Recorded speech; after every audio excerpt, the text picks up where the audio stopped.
Hello बच्चों, कैसे हैं आप सब। आशा करती हूँ आप लोग बहुत अच्छे होंगे। बच्चों, आज मैं आपको पढ़ाऊँगी एनसीईआरटी क्लास 7 का हिंदी बुक दुड़वा चैप्टर 1 चिड़िया और चिरंगुन कविता। तो बच्चों, उससे पहले अगर अभी तक आप हमारे चैनल साहित्य महाज्ञान को सब्सक्राइब नहीं किए हैं तो सब्सक्राइब कर लीजिए और बेल आइकन को प्रेस कीजिए ताकि आपको साहित्य महाज्ञान से हर जुड़ी हुई वीडियो मिल सके। तो चलिए बच्चों, पढ़ना शुरू करते हैं। देखिए, छोड़ घोंसला बाहर आया, देखी डालें देखी पात, और सुनी जो पत्ते हिलमिल करते हैं आपस में बात। माँ क्या मुझको उड़ना आया, नहीं चुरुंगुन तू भरमाया। तो देखिए, इसका व्याख्या मैं आपको बता रही हूँ। यह कविता हरिवंश राय बच्चन ने लिखी है। इस कविता में कवि ने किसी चिड़िया के चूजे की बाल सुलभ जिज्ञासा का वर्णन किया है। नन्हा चूजा जल्दी से उड़ना चाहता है ताकि पूरी दुनिया देख सके और उसके बारे में जान सके। उस चूजे का नाम है चुरुंगुन। चुरुंगुन घोंसले से बाहर निकलता है और डालियां तथा पत्तों को देखता है। जब पत्ते सरसराते हैं तो उसे लगता है कि वे आपस में बातें कर रहे हैं। उसे लगता है कि उसने उड़ना सीख लिया है। लेकिन जब वह अपनी माँ से पूछता है कि क्या उसे उड़ना आ गया है तो उसकी माँ कहती है कि नहीं, यह केवल उसके मन का भ्रम है। अब देखिए, डाली से डाली पर पहुंचा, देखी कलियां देखे फूल, ऊपर उठकर फुनगी जानी, नीचे झुककर जाना मूल। माँ क्या मुझको उड़ना आया, नहीं चुरुंगुन तू भरमाया। तो देखिए बच्चों, अब इसका व्याख्या है। चुरुंगुन एक डाली से दूसरी डाली पर कूदता है और फूलों तथा कलियों को देखता है। जब वह पेड़ के नीचे झांकता है तो उसे जड़ों के बारे में पता चलता है। जब वह फिर से पूछता है कि क्या उसे उड़ना आ गया है तो उसकी माँ कहती है कि यह केवल उसका भ्रम है। अब देखिए, कच्चे पक्के फल पहचाने, खाए और गिराए काट, खाने गाने के सब साथी देख रहे हैं मेरी बाट। माँ क्या मुझको उड़ना आया, नहीं चुरुंगुन तू भरमाया। तो देखिए, अब जो है व्याख्या है। अपने आसपास की दुनिया को जानने और समझने के क्रम में चुरुंगुन कुछ फलों को खाता है तो कुछ को नीचे गिरा देता है। इस तरह से उसे कच्चे और पके फलों की पहचान हो जाती है। उसे लगता है कि मौज मस्ती के लिए उसके साथ उनका रास्ता देख रहा है। वह अपनी माँ से अपना सवाल दोहराता है तो उसे फिर वही जवाब मिलता है कि अभी उसे उड़ने में देर लगेगी। अब देखिए, अब है, उस तरु से इस तरु पर आता जाता हूँ धरती की ओर, दाना कोई कहीं पड़ा हो चुन लाता हूँ ठोक ठटोर। माँ क्या मुझको उड़ना आया, नहीं चुरुंगुन तू भरमाया। तो देखिए, अब जो है, अब इसका व्याख्या है।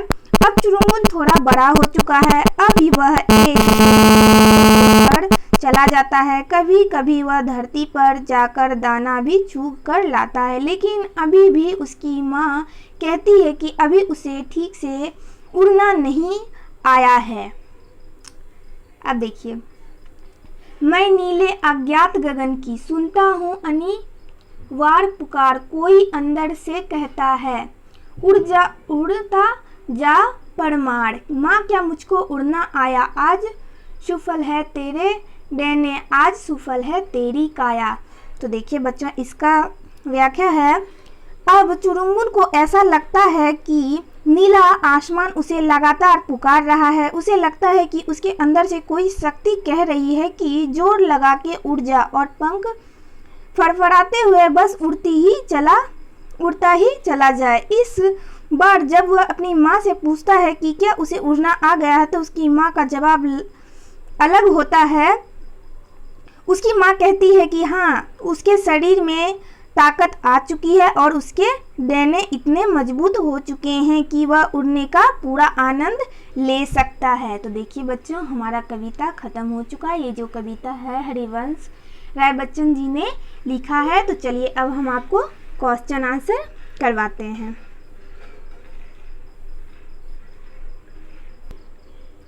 तो देखिए बच्चों, अब मैं आपको कवि हरिराय बच्चन जी की परिचय करवाते हैं। तो आइए देखिए,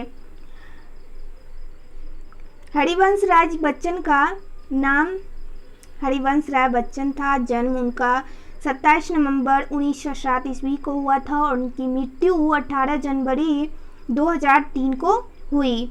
भाषा अवधी हिंदी उनकी थी। तो देखिए अब है उनके बच्चे जो थे अमिताभ बच्चन और तो चलिए अब हम क्वेश्चन आंसर करते हैं। देखिए, शिक्षा बनारस हिंदू विश्वविद्यालय इलाहाबाद विश्वविद्यालय शब्दार्थ पात पत्ता भरमाया भ्रम में पड़ गया, तरु वृक्ष पेड़, अज्ञात अनज्ञान जिसके बारे में कुछ पता ना हो,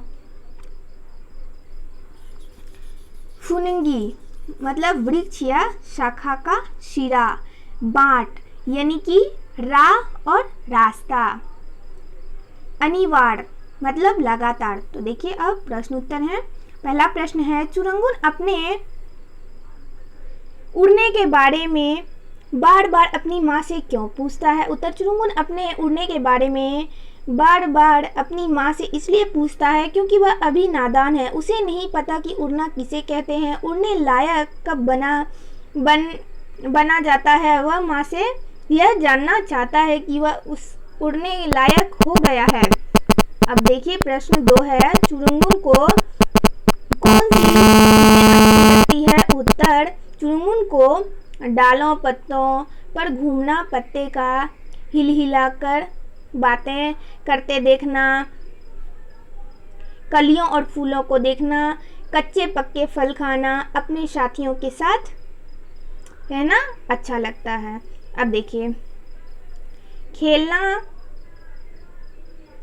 सभी वृक्षों पर आना जाना, धरती की ओर जाना तथा नीला गगन देखना अच्छा लगता है चुरंगुन को। अब देखिए प्रश्न 3 है, चुरंगुन अभी अभी अपने घोंसले से निकलता है, फिर भी वह पूरी दुनिया के बारे में जानता है। तुम किन चीज़ों के बारे में जानना चाहते हो? उत्तर, मुझे अपने आसपास दिखने वाले चीज़ों के विषय में जानना अच्छा लगता है। जब भी मैं उस कार, मेट्रो आदि में घूमने जाती हूँ तो विभिन्न स्थानों को देखकर माता पिता से उसके बारे में प्रश्न करती हूँ। उनसे मुझे बहुत सी रोचक जानकारियाँ प्राप्त होती है जो कि मुझे बहुत अच्छी लगती है। अब देखिए प्रश्न 4 है, उनके उड़ने के बाद चुरंगुन कहाँ कहाँ गया होगा? उसने क्या क्या देखा होगा? अपने शब्दों में लिखो। उत्तर, उड़ने के बाद चुरंगुन बाग बगीचे, घरों और मैदानों में गया होगा। उसने वहाँ रंग बिरंगे फूल, बच्चे, लोग, पानी, जानवर और अन्य जातियों के पक्षियों को देखा होगा। इन सब को देखकर उसे आश्चर्य और आनंद दोनों आया होगा। तो देखिए बच्चों, हमारा क्वेश्चन आंसर भी ख़त्म हो चुका है। अगर आपको ये वीडियो अच्छा लगे, लाइक कीजिए, सब्सक्राइब कीजिए और बेल आइकन को प्रेस कीजिए ताकि आपको साहित्य महाज्ञान से हर जुड़ी हुई वीडियो मिल सके। बाय बच्चों।